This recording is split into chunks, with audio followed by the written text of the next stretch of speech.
પહેલાં હતું જ નહીં કંઈ. અત્યારે ત્રિકમ સાહેબ ગંગાઘાટ વીરડો કહેવામાં આવે છે. સેવકો હતા, સાધુ સંતો હતા, સમાજના માણસો હતા, એથી ડોલી લઈ જતા હતા. ત્યાં જતા જન્માષ્ટમી તો અહીંયા તો કચ્છમાં તો દુકાળ જેવું હોય, વરસાદ હોય એટલે ગરમી ખૂબ હતી.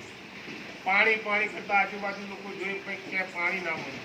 ત્રિકમ સાહેબને જ્યારે સમાધિ લાગી કે સમાજમાં સાધુના વેશમાં જે જ્યાં કંઈ નહોતું 2 મિનિટ પહેલાં જોયું ત્યાં, અને ત્યાંથી કમંડળ ભરીને આવ્યા કે કેમ ભાઈ બૂમો પાડો છો કે ત્રિકમ સાહેબની સમાધિ જે રાપર લઈ ગઈ છે, પાણીની ખૂબ તરસ લાગી છે પણ પાણી ક્યાંય નથી. ત્યાં બાજુમાં વીડો છે ને ત્યાં કોપરા જેવું મીઠું પાણી છે, કમંડળ પણ ત્યાંથી ગયેલો કે બાપુ બધે જોઈ ક્યાં પાણી નથી કે તમે જાઓ જોઈ આવો. તો ત્યાં જ્યારે એક પણ પેલા કંઈ નહોતું, ત્યાં કોપરા જેવું મીઠું જળ કરતું પાણી જતું હતું.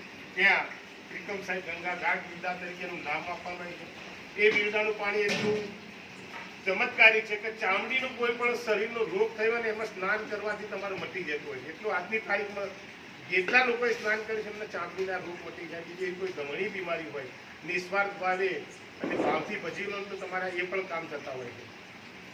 જ્યારે રાપરમાં ત્રિકમ સાહેબની સમાધિ લઈ ગયા તો ત્યાં એ વખતે ગામજનો એ વિરોધ કર્યો કે ભાઈ પર ગામનું મળતું આપણે ગામમાં ના લવાય, ગામનું મળતું બહાર જાય.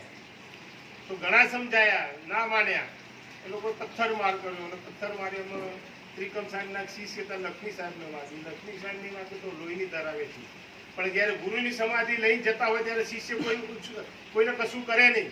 તો ત્રિકમ સાહેબને કાનમાં કીધું જેને સમાધિ લાગી હતી કે ગુરુ બરાબર સહન થતું નથી.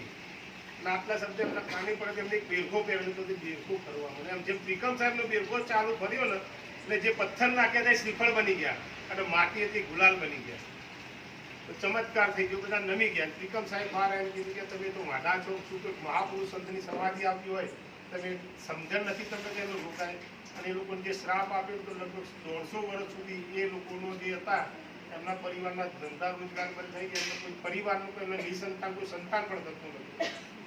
100 વર્ષ પહેલા ત્યાંના મહંતને બોલાવીને પછી માફી માગી અને એના પછી લોકોને ત્યાંથી સંતાન થવા માંડ્યા, ધંધા રોજગાર ચાલવા માંડ્યા. એ જગ્યાને અત્યારે વાંઢી બજાર કહેવાતી હતી, પણ હવે સંત શ્રી ત્રિકમ સાહેબ માર્ગ એવું નામ આપવામાં આવ્યું. અને જ્યારે દરિયાસ્થાનમાં ત્રિકમ સાહેબને સમાધિ માટે ડોલી લઈ જતા તો ખીમ સાહેબના દીકરા ગંગ સાહેબ અને તુબાઈ થાય એટલે ગંગ સાહેબે ત્રિકમ સાહેબ ત્રિકમ આ રીતે ડોલીમાં સમાધિ લેવા ના આવાય, ગુરુના ચરણમાં સમાધિ લેવી હોય તો ચાલી ના આવવું પડે.